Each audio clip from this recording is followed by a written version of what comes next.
All right, everyone, welcome to our new outcome of work. So we're moving on to outcome 2. We're looking at actually implementing change in the business. Really quick update, just in case you didn't read it. With everything going on, we're moving on to outcome 2. It just allows us to go through all the content. So that way, when we do return to school, we've covered every single thing that we need to do so we can actually set our assessment piece. Just a quick reminder, outcome 1 checklist is due at the end of the week. So if you have not worked through it, it's now time to work through that sort of stuff.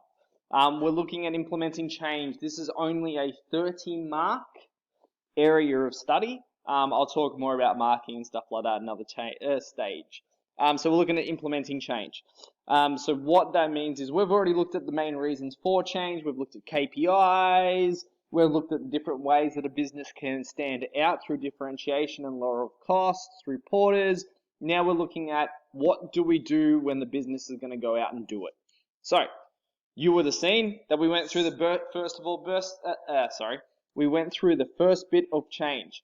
Took a request. We had a bit of different music. It's not Mr. Willard's music, the special request music, but that's a type of change. And also just a shout out to the person who got it organized. All right, so what we're looking at for Monday's lesson is it's a nice, easy start. We're looking at the importance of leadership in change management.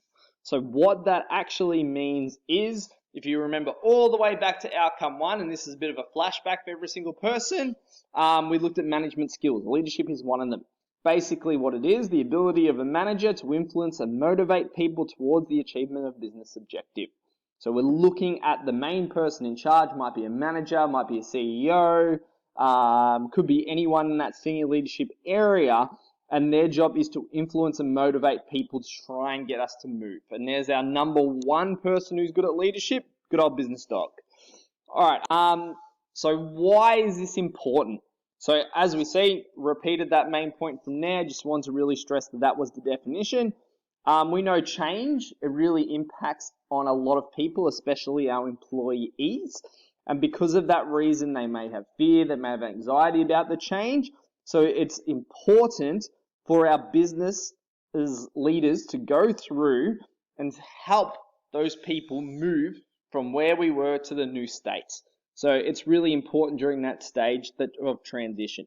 We know stakeholders may resist. So what the leaders need to do is they need to come up and they need to support our different stakeholders during this process.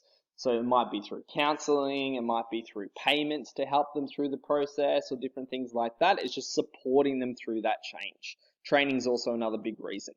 So how do they do this? So a strong leader during change will communicate what they're trying to do.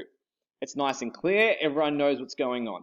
They also listen to employees' concerns, so when they're not happy about something or worried about something, they will listen to what's going on and go from there. They'll also resolve any conflicts that come up.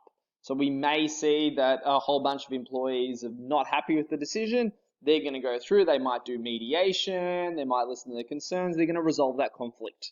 It's going to motivate people, so it'll let them know the reasons why we're changing. So because of that, people will start to realize why the change is actually going to happen. They'll support, which I've already mentioned, through training and different things like that.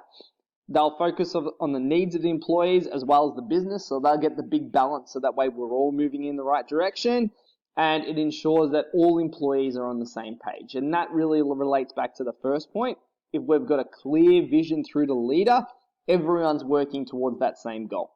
Okay, so let's link to a business that we've been looking throughout. We've been looking at Domino's and we've been looking at Woolworths.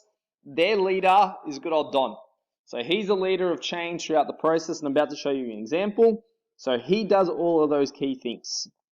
Okay, and I'll show you, and I'm sure you guys can read through it, but I'll show you an example of that right now, just so you guys can see. So let me just move across. So all the way back in April 20th, and we know what's currently happening with the current climate at the moment, spoke about the operational changes. There was a nice, clear idea put out to people. So let's just watch what he said.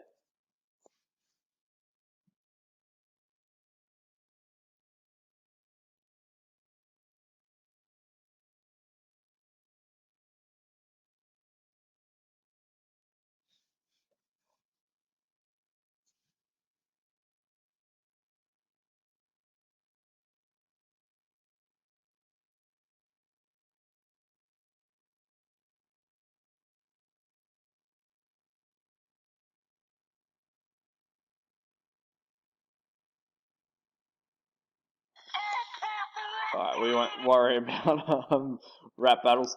But you can clearly see from that what he has done throughout that process is that he's been a true leader and led throughout the whole COVID process. There was clear expectations of what people need to do. So hopefully this key knowledge point is clear. If not, I will be set up in our Teams chat function. Please pop in if you have any questions. The questions which are on the next slide, I'll create another video so that way if you're struggling with them, go through and break it down a little bit more. Thanks.